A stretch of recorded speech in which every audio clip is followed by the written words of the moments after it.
Well, thank you, everyone. Thank you, Anne-Marie, for inviting me and organizing this. Yeah, it's great to see you all again.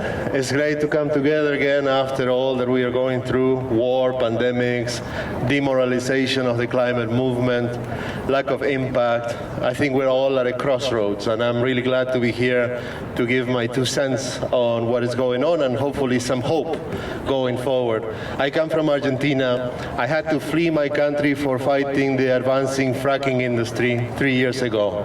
Argentina is home to the world's second largest shale gas basin and 4th largest shale oil basin, known as Vaca Muerta. It's about the size of Belgium, and it's also being fracked by European multinationals, global north multinationals, also American companies. And this fracking is being done to extract oil and gas to be shipped to Europe. And the situation was bad enough before the war. And now it's getting a lot worse, because when your governments are telling you that gas is a clean transition fuel and they're putting it on the EU taxonomy as a green fuel, it couldn't be farther from the truth. You must know that gas is similar to coal in its carbon footprint, and when you compare fracked gas to coal, it's actually 40 to 60% higher carbon footprint than coal. So right now, Europe is getting flooded with LNG terminals. I am currently based in Germany. After I had to flee, we built a mass movement against fracking in Argentina, in Mendoza, province of Vaca Muerta. And now from Europe, with Anne-Marie and with many of you, many of our comrades are across Europe and around the world for the last few years, we have been building actions of international solidarity to stop this insanity, because we're connecting the front lines, the extraction sites of the Global South mostly, and the indigenous territories in the Global North, like Texas, the Wet'suwet'en in Canada, and so on, that are being sacrificed so that this gas can come to Europe. And if there is a time in history when we should be most active and most powerful, is now.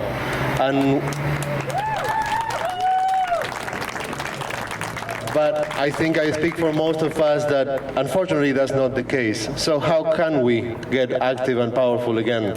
And maybe, if you allow me to say, since we are now at the center of the EU power here in Brussels, this is my first time in the heart of the European empire, that maybe the answers to the climate crisis will not come from the same place that has created the climate crisis.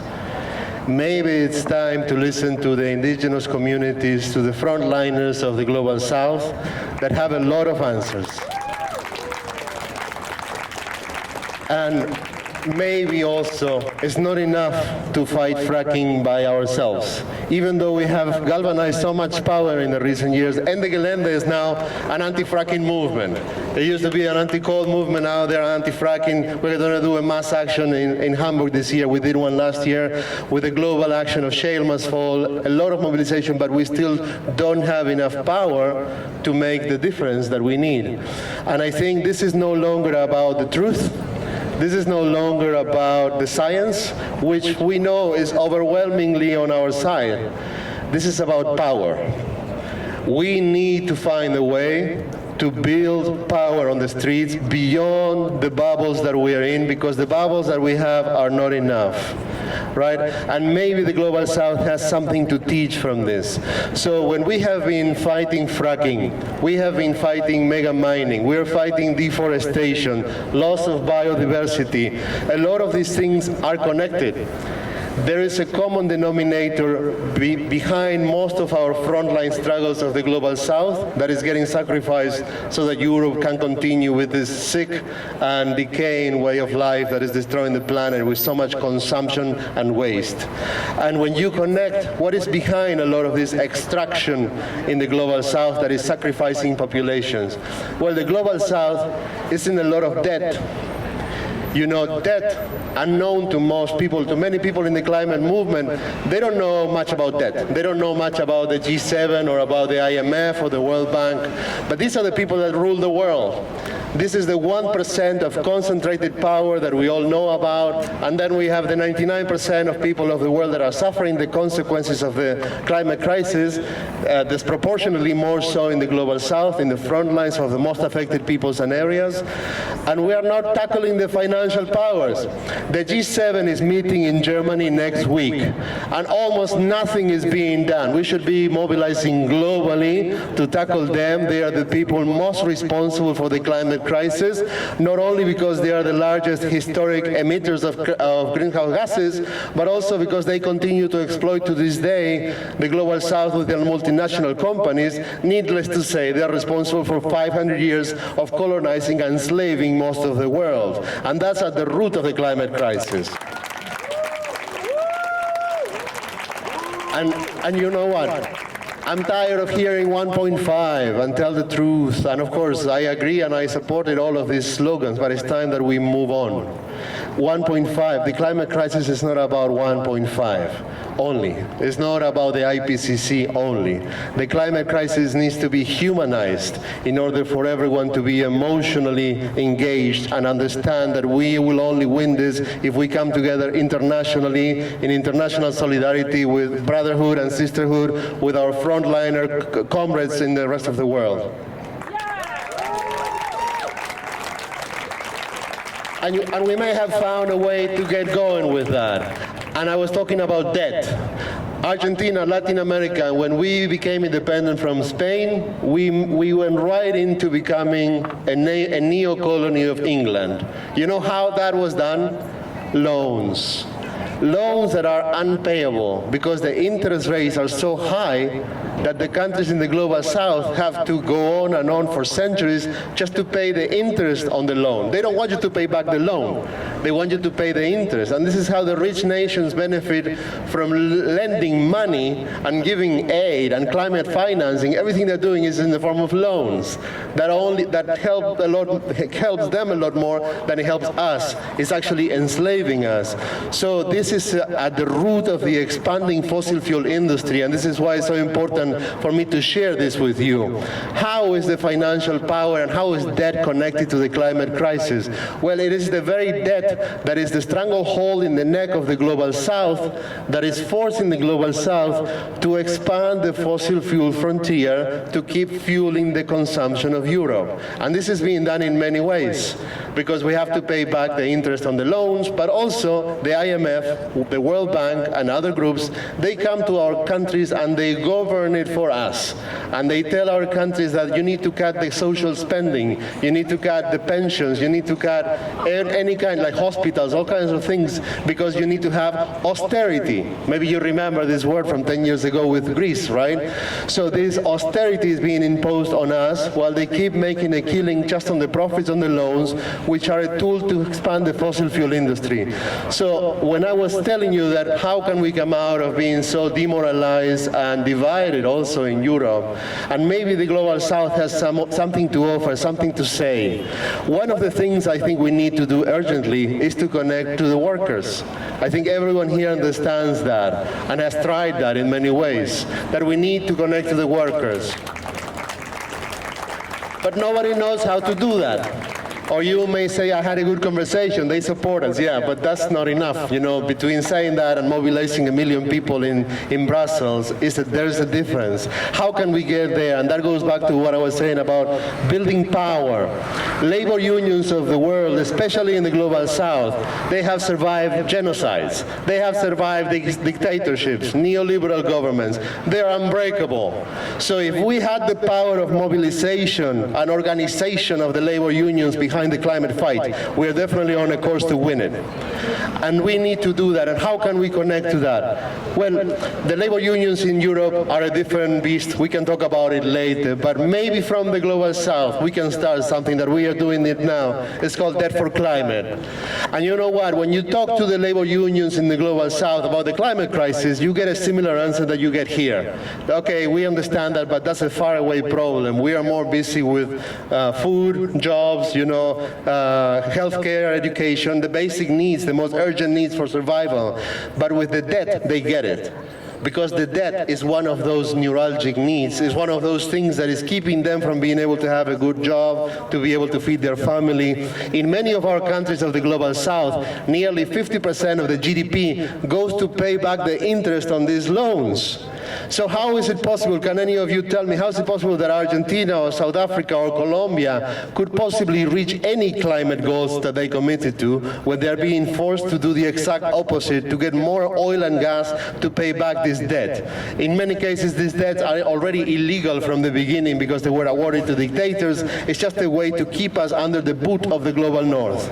So we have found a way that is going to allow us to emancipate ourselves from this financial colonialism, which, by the way, is called debt trap diplomacy. Please look it up if you've never heard of it. It's a very well-known mechanism of colonialism that continues to this day. And with the worker unions as the spinal cord of this movement, we are connecting to the climate movements in the global north, but also in the global south, of course, as well, to do a global mobilization against the G7 next week. It's going to be so powerful. It's going to be unprecedented in terms of tackling the financial powers of the world and bringing together labor unions and climate movements for the first time globally at an unprecedented scale. And this campaign is demanding the cancellation of all debt of the global south in order to release those funds to enable paying for a just transition. Imagine, the global south has trillions of dollars of debt to the global north, and we also have trillions of dollars of fossil fuels in the ground. Just imagine you could cancel those off. Wouldn't that would be the greatest victory that we could make for the climate fight globally, and it would also free the countries of the global south from this financial colonialism that prevents us from reaching only climate goals, and also to pay the debt that we have to our own people and the indigenous people. It's an internal debt, it's not a foreign debt. Now, lastly, I just want to say we're going to mobilize in more than 28 countries. There will be actions all over Europe as well, and in Washington, D.C. We're going to hit them in the centers of power where it hurts them. We're going to mobilize thousands of people in Argentina, the worker unions in South Africa, all over in Asia. So we're mobilizing in 6 continents. This is just the beginning. We are just giving birth to this movement on the streets, because the only thing that can shift the power struggle, the power balance, is if we become millions on the street, united behind one common goal. Right now, we are not like that. And in the last few years, there was mass mobilizations, Fridays, XR, and so on, but they were divided. They were divided, and they were demanding 1.5, and these things are very abstract. We need to have a very concrete demand, and Debt for Climate is extremely concrete. And more importantly, it's not led by Europe.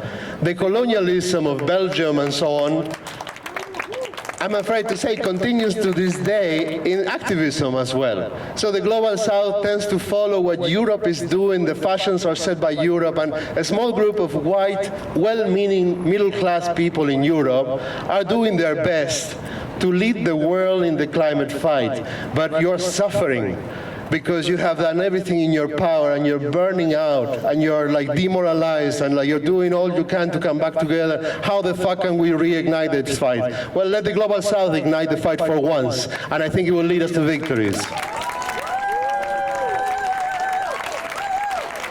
So all I want to say is, join us. This movement doesn't belong to anyone. There's plenty of groups of XR, Fridays for Future, local assemblies, indigenous movements, labor unions, and it's just the beginning. Everyone is welcome. We need to come together, and it's decentralized. So what we need to do is to build enough power from within and from without. The global south governments are not angels. Most of our governments are very corrupt, and they are put there by the very corporations and the very global north governments that finance their campaign in the first place.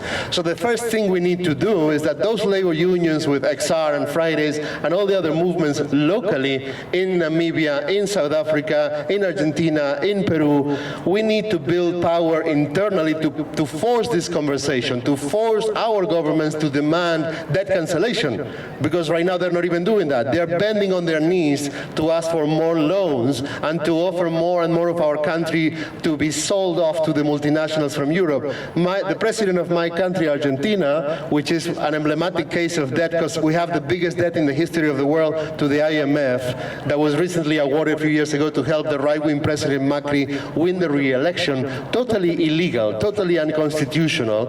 And this is 20 years later after we ousted the IMF from Argentina. When I was 16 years old, I was on the streets and we ousted the IMF and the president.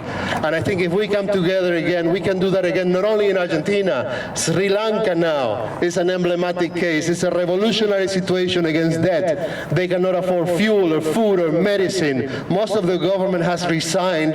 They're on the day 60 plus of a camp that is not going anywhere until the president resigns and the debt gets cancelled. So we need to expand. You know, these things are not known in Europe, especially in the climate movement. So we need to expand and amplify these stories, and the G7 is the time to do this. So if you can help us, we have a Twitter account, Debt for Climate. Debt for Climate is also the name in Instagram. Help us amplify the stories of the frontliners so that we can bring the heat to the powerful, to the institutions that are responsible for the climate crisis. So thank you very much.